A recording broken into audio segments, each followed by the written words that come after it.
Let's see, what have you got out of living this kind of life compared to the life you used to live prior to a soft-grid life? Random user.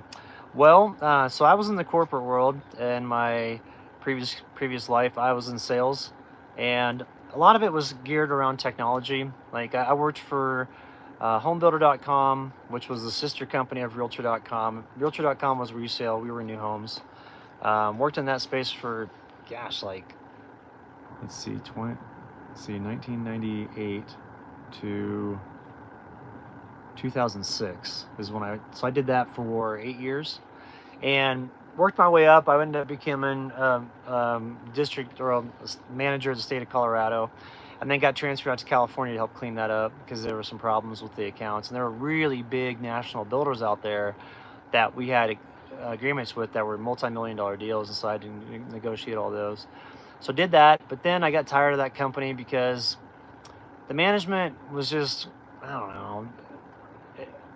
It was like they were constantly trying to reinvent the wheel, you know, and it just got tiring. But hey, we got something new. It's like every week, you know. And it's like, come on, let's just stick to our core products and dial them in, because we didn't have everything dialed in.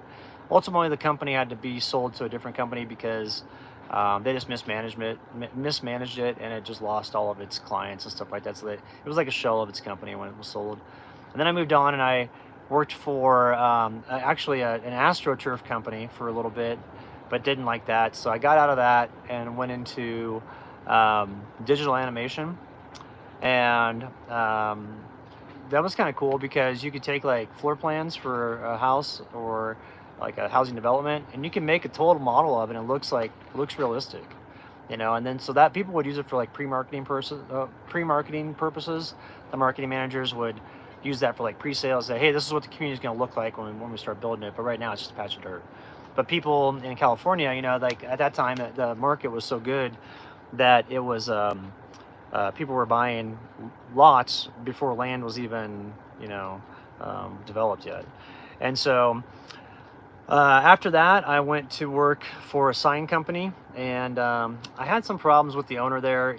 I don't know if he was on drugs or just crazy, but the guy was just maniacal. And I had a sales team that I sheltered from him, and I would take the beating instead of him going and railing down. I'm like, no, just tell me what you need and I'll take care of it. And so I was like the go-between, you know, but I was vice president of the company, and he would disappear for days at a time. And then what was frustrating is that there were a couple times where he would disappear and I didn't know where he was. And I assumed he was out partying or something, because I always like to go and have these like really expensive, you know, couple $1,000 dinners with his friends and drink wine and pretend like he was a hotshot. And I never bought into that just because it wasn't my thing. So I'd be at the office working, and his wife would be like, hey, you know, my husband says he's with you. Where are you guys at? I'm like, I haven't seen him for like 3 or 4 days. And I got tired of that, and the behavior became so erratic. I suspected like amphetamines or coke or something like that. So I quit, and the guy just would not quit bothering me. Like, he was so pissed that I quit, because I was the bread and butter for his company. Because my book of business was like 16 million for the year, and the unit price was 145 a unit. And so I just decided, I was like, I'm gonna do something else. And he sued me and all that stuff. And then my grandfather passed away during that time, and I had some other stuff that was going on, and I buckled, and that's when I got addicted to benzodiazepines, because I was so stressed out, because I couldn't sleep. And the guy was doing a bunch of stuff, trying to get people to testify against me, saying that like I had taken money from the company and all this stuff, just because he hated, like, anytime anybody would leave his company, he would try to sue them like crazy to make them spend a bunch of money, because he's like, I don't want them to have any money from me from working here. I want to delete all their savings. He's just a horrible person. And so anyway, that's what got me. I won the lawsuit against him. It got dropped because he was accusing me of a bunch of stuff that wasn't true. And it was great. My lawyer was my first lawyer sucked, and they thought that, oh, you got to pay us $250,000. It's going to be crazy. I'm like, you guys are out of your mind. I didn't do anything wrong, you know. And come to find out, that company was going under, because that law firm was going under. So that's why they were wanting me to give them so much money and go to trial and all this stuff. But then I got this other lawyer, and I go to meet him, and he's literally like 4'5", like maybe 5 feet. And he's from he's from Brooklyn, New York, and he was Jewish. I'm like, this guy's perfect, because he got small man's complex, he's got Napoleon complex. He had a major attitude, which I'm like, that's what I want. And he's like, this guy sucks, no problem, I'm gonna take care of it, $5,000, it's done. And so I gave him $5 grand, boom, he got to take care of it. And he's like, that guy's lawyer sucks. And he was just so funny. And I told him, I'm like, man, you've kind of you've reinstilled my faith in the judicial system, because before I was getting some really pretty bad advice from counsel and all that stuff. I was like, you're awesome. He's like, no problem. You ever need anything in the future, let me know. He's like, I always kick ass. I was like, you're a good dude, man. So moved on from that, and then got those benzodiazepines out of my system, because I was addicted to them. And that's horrible. That's a horrible, horrible, horrible life. First it was Xanax, and then it was Klonopin. And you don't ever want to mess with that stuff. And I remember I went into the doctor. I was like, hey, how do I quit this? I was like, this stuff is really addictive, and it seems like it's taken hold. And she's like, you can't quit this. You'll never be able to quit this. And I was so tired of dealing with it. And if you didn't have your prescription on you, you get sick to your stomach, and it made you feel horrible all the time, because you had to take it or else you got really ill. And she goes, you'll never be able to get off this. And it just came out of my mouth, but I called her the B word, and I said, watch me. And I got up and walked out of there. I never touched it again. And so it was hard too, because I went cold turkey, which they recommend not to do that. But I was like, I'm just getting this out of my system. So I just toughed it out. And really glad to come on the other side of that, because that was a really dark period of my life. But after I went through that, I realized, I was like, I went back to the corporate world, and things were getting even more corporate. Like, all the small businesses were getting purchased by big publicly traded companies. And you just felt more and more like a number, and just more and more of like these bosses would look at you and be like, what did you do today? And it was like, dude, like, I brought in like 6 million yesterday. Can I have a day to chill? And it was never like that. They would never give you a day off, and it was never enough. And then it was a revolving door constantly, and weird policies, and very corporate. And I was like, I'm out of here.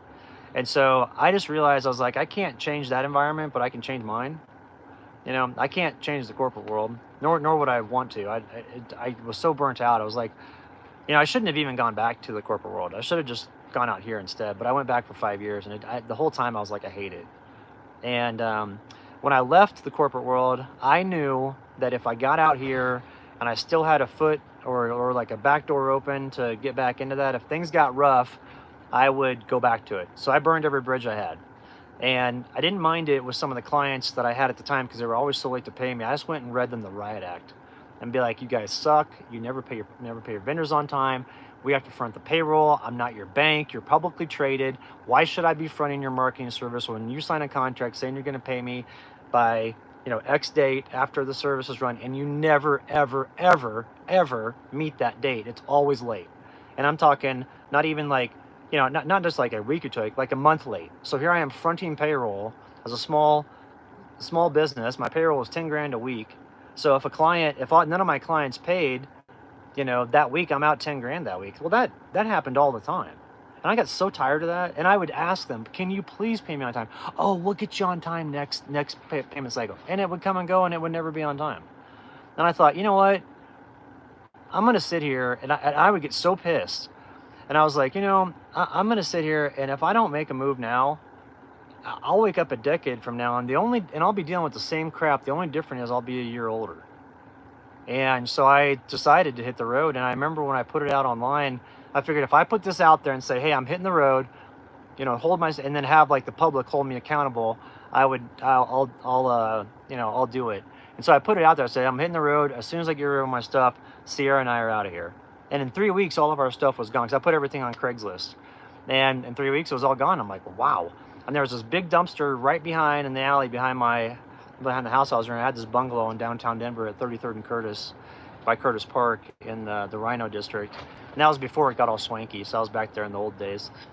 But I remember I went through all my stuff, and I threw out everything, most everything, and I packed everything in my truck. And I had a storage unit for the first couple months, but then I got rid of that too, because I just had like a bed in it, and I gave it to one of my friends in Buena Vista. And I was like, you know what? I'm just gonna hit the road, and I'll figure it out. Like, in the meantime, I can do side jobs, and that's what I did. I did like, landscaping work, because I used to do landscaping in high school and in college, and I really like doing it. I do landscaping work for these historic properties that are on the historic register, like old churches and mountain towns and stuff like that. Then I started working for ranchers, helping them out, you know, just being like a ranch hand, whatever they needed. And I was able to patch together a good enough income to where I could get by, you know, which is, I was like, okay, I'm getting by. That's good enough. And then I decided like I was going to be on the road just for a year, and because I was like, well, I'll find a cool mountain town to settle down in. And after that year came and went, Sierra and I were having so much fun. I was like, there's no way I'm getting off the road. This is a blast. And so we just kept on jamming. And for that second year, I made it a point to wake up in a new spot every day. So we moved camp every single day. And, you know, I would have people online be like, you're not out there full time, are you? I'm like, no, I'm 100% out here full time. I was like, I don't have an apartment. I had a storage unit, but I got rid of that. Like, everything I own's in my truck, and it's 100%. We're just rolling. And wherever we end up at the end of the day is where we camp. And it was so much fun.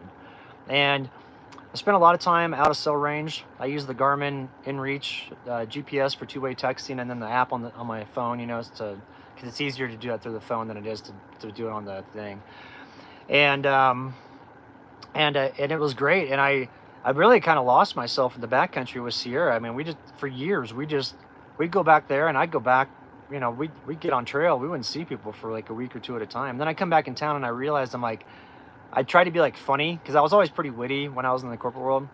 And then I wouldn't talk to people for, you know, weeks at a time. And I come back in town, and I'd try to say a joke, and I'd always fall flat. I'm like, I lost it. Like, I'm not funny anymore. You know, it's like I lost that practice of talking to people and stuff like that. And I became a little bit socially awkward. And then I started hanging out around people again, and it kind of came back. But it's been an interesting ride. And you know, I started doing YouTube. Initially, my folks, and then a friend of mine was like, you should, you know, my folks were like, it'd be cool to see where you're at. So I was like, well, I'll put some videos up. And I was like, well, I could pick Vimeo or YouTube. I guess I'll just pick YouTube. And at first, it was just my name. It was just Brian Gallion. You know, I didn't have Off-Grid Backcountry Adventures. And when I did change it, initially it was Colorado Backcountry Adventures, but then I changed the name of the channel. But when it comes to YouTube, you know, I never thought it would take off. And I'd always look at these other channels. Well, actually, initially, I never even watched YouTube. I didn't watch YouTube for like the first 3 years that I did YouTube. I didn't even know how it worked. And so I would just go into town, and I would find like a community center, because all the community centers in Colorado back then had free Wi-Fi, and same with the libraries. A lot of them now they don't, because there's more people around. But back then they all did. And so I could go, you know, into town, spend a day doing laundry, go put mystuff in the laundry, and come over, you know, to the community center, and then upload all my videos, because I'd have like 4 or 5 videos that I would do over the course of a week or two, and then I'd go back and you know, go into town and upload them. So, and it was fun, you know, and I had fun doing it. But I was doing how-to videos for so long, and I was gonna quit YouTube because I ran out of how-to ideas. Like, if you look at the first couple of years I was on the road, a lot of it is like, hey, here's the water purifier I use, or here's how I set up this, or whatever. It wasn't just me just hanging out. And the people that I met who encouraged me to do lifestyle stuff was Elsa and Baron. They're like, why don't you do more lifestyle stuff? I'm like what? They're like you hanging out at camp. I was like, nobody wants to watch that. Like, why would anybody be interested in that? They're like, oh, you'd be surprised. And, you know, that was the first time I ever met Elsa and Baron.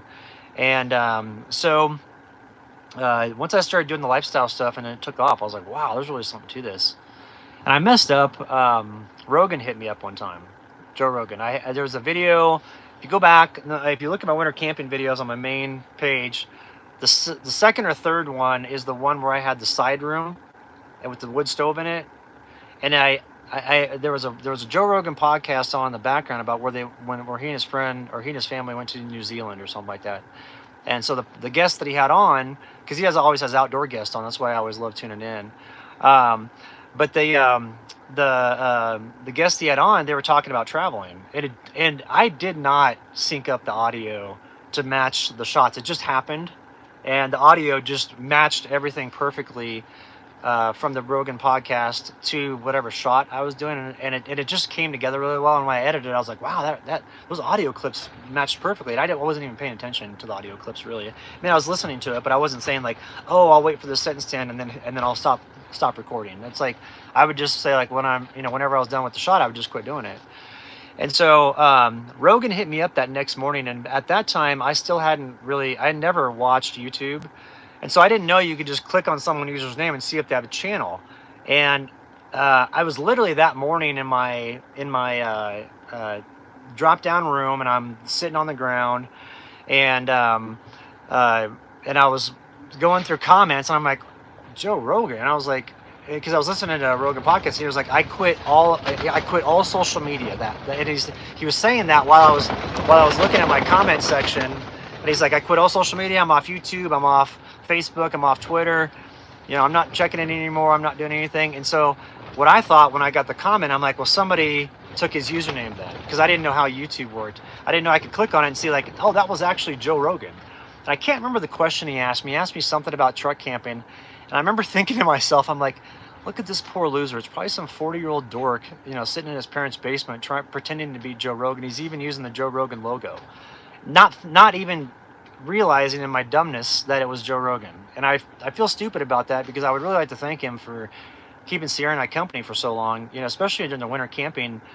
The first years before cell service had like big data plans, like you run out of your data within the first day of an upload. And you know, if you had cell service, I didn't have cell service for 4 years, but when I did get cell service, it wasn't like it is now. I mean, there was no Starlink.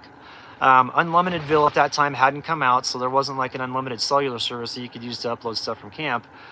And so like that's why I never watched YouTube, because I never had any data. But what I would do is when I go into town, I download a bunch of podcasts. I listen to Aaron Mahnke from Lore. It's like these old school stories. It's kind of like ghost stories. It's kind of cool, especially when it's snowing out and it's like early in the morning and all those things. And really, really cool stories. I'd listen to Dan Carlin. It's the Hardcore History podcast, because I absolutely love history. I wanted to be a history teacher. That's actually initially what I started college for. And then, well, actually, initially I started, I don't know if you guys can see here, but I have a scar on my face. I got stabbed when I was 6.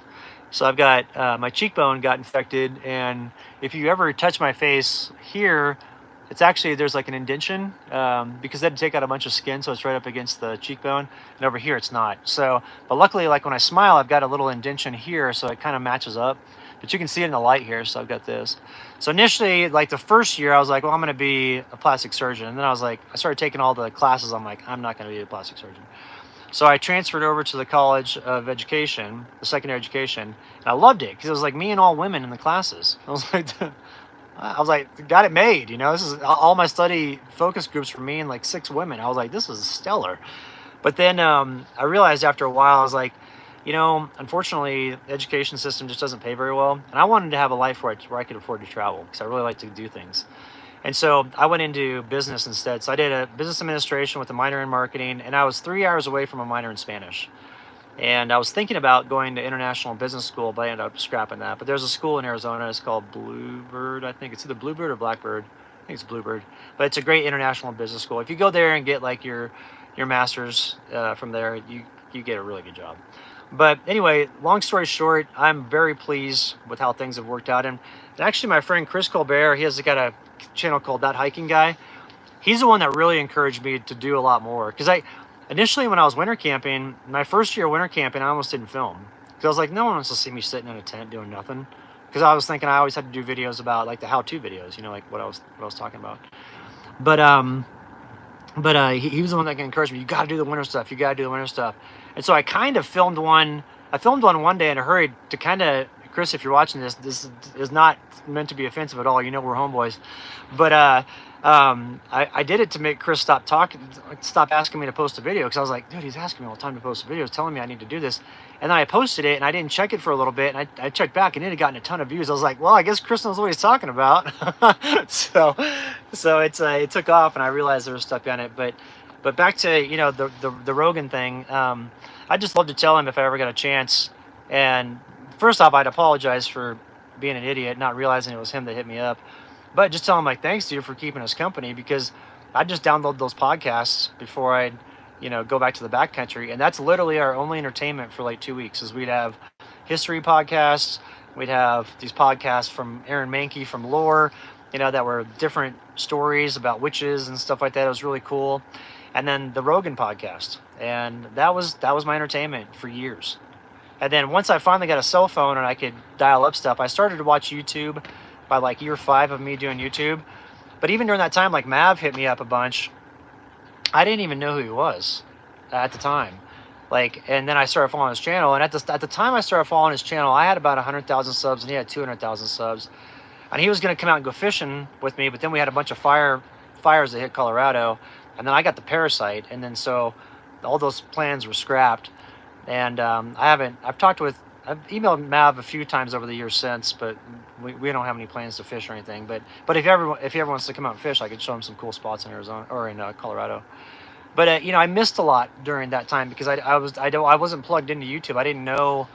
Had I known now what I know then, I would have capitalized when the channel started to take off. I would have done more collaborations with others, kind of like with how Truckhouse Life is doing it now. Like if you see Tim, you know, this summer, he would do, like when he came here, he hung out with me, he hung out with Christian Schaefer, he hung out with Phil, he hung out with, was it Roaming Reckless, I think? I can't remember that gal's name. And some other content creators. I'm like, what a great idea, you know, to hang with them. I mean, his channel's exploding, and it has been for like a year and a half now. But you know, to get together with those other people too, that's a cool idea. So, and had I realized what was happening to me when my channel started to go viral, I would have done things a little bit differently. But I'm very pleased with how things have worked out, and I appreciate everybody sticking with me too when Sierra had cancer, because you know, I was really depressed. Just missed her so much. I knew it was coming, and it's been very difficult, you know. But she was a godsend for me. So, and just miss her a lot. So, but she's the one that made the channel go, you know. So. Sorry, I just get emotional thinking about her, and I was just really lucky to have her with me for so long. So, and just wish she was here. But my goal, excuse me, my goal this year, race banning, you just put that up. My goal is to hit 300,000. And yesterday was a great day. This is the first day I've ever actually asked in a video for people to follow me, and there were 260 new followers, and that's the best day I've had in years. And I did get a few comments, a few negative comments. People like, don't ask people to follow you and all that stuff. I'm like, just relax. Like, I'm just trying to figure out a way to maximize my time out here, because I know that most of the views on my channel come in the wintertime because of the winter camping. And I understand it too, because this tent is incredible. You know, to be able to come out here in this thing and literally ride out these storms that are really cold, and all this snow is amazing.